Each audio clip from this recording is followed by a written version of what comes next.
আসসালামু আলাইকুম। চলে আসলাম আটটা বেলাতে। আমরা সেদিন ভাবছিলাম যে বাইরে খাবো, তো অনেকদিন বাইরে খাই না, তো বাইরে খেলাম। বেবি ছিল, ওর খালাবাড়ি বেড়াতে গেছিলো, তো বাইরে পরোটা টরোটা খেয়ে তাহামিদের স্কুলে চলে এলাম। এটা আমি ওখানে পরোটা খাইছিলাম না, আমি খাইছিলাম হচ্ছে ডাল আলু ভর্তা। ওখানকার ডাল আলু ভর্তাটা খুব মজা। সেদিন ঠিক করছিলাম যে আজকে যত স্ট্রিট ফুড আছে, যত খাবার আছে, আজকে সব বাইরে খাবো। তো পেদা টিং টং, এই যে হাতিমের সামনে, ওটাতে আমরা গেলাম। গিয়ে হচ্ছে আমরা 10 টাকার বার্গার খেলাম। 10 টাকার বার্গারটা অনেক মজা ছিল। এদিকে আমি তাহমিদকে বলছি, এটা তো ঝাল, তুমি কি খেতে পারবা? তো আগের থেকে পানি খাবো পানি খাবো তাই করতেছিল। তারপরে আমরা দুপুরবেলা বাসায় চলে আসলাম। বাসায় গিয়ে আবার হচ্ছে বের হয়েছিলাম একটু।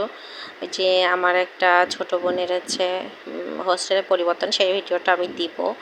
তো ওর আব্বু আমাদেরকে নিতে গেছিলো। তারপরে এখানে একটা বটতলার মোড়ে একটা বাবু খাইছো নামে একটা ফুডকার্ট ছিল, ওখানে আমরা খেলাম নাচোস টাচোস এইগুলো আর কি, একদম লার্কের সামনে এটা। তো নাচোসটা খেলাম। আমাদের 8:30-9টা বেজে গেছিলো তখন। নাচোসটা মোটামুটি ছিল আর কি, যতটা ভাইবস মানে যতটা শুনে গেছিলাম ওই রকম আর কি ছিল না। তারপরে পাশে ছিল যে বিখ্যাত মহব্বতের শরবত, একদম পুরো বাজে, 50 টাকা নিছিল, পুরো একদম বাজে শরবত। আমার খাওয়া সবচেয়ে বাজে শরবত হচ্ছে মহব্বতের শরবত, এর থেকে 10 টাকার ওই জুস অনেক ভালো। তো ওই যে আমার শরবতটা আর কি কীভাবে বানায় সেইটা আর কি দেখাচ্ছিল। খুবই বাজে লেগেছিল, মনে হয়েছিল হুদাই টাকা নষ্ট।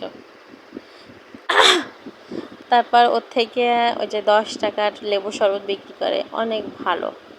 তো এটা কীভাবে যে মানে শরবতটা যে অনেকের কাছে কীভাবে ভালো লাগে আমি জানি না, আমাদের কাছে অনেক বাজে লেগেছিল।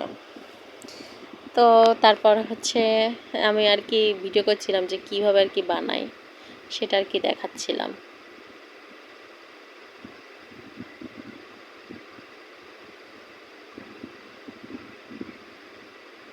আসলে এই যে ফুড ব্লগার, যারা আমি ফুড ব্লগার না, কিন্তু যারা ফুড ব্লগিং করে তাদের আসলে সত্য রিভিউটা দেওয়া উচিত, তাহলে মানুষের হুদায় টাকা নষ্ট হয় না। সত্য রিভিউ দিলে হয় কি, মানুষ আর কি সঠিকটা মানে টাকা নষ্ট করতে কোথাও যায় না। এই তো এই কি আর কি। আচ্ছা ঠিক আছে, ভিডিও শেষ।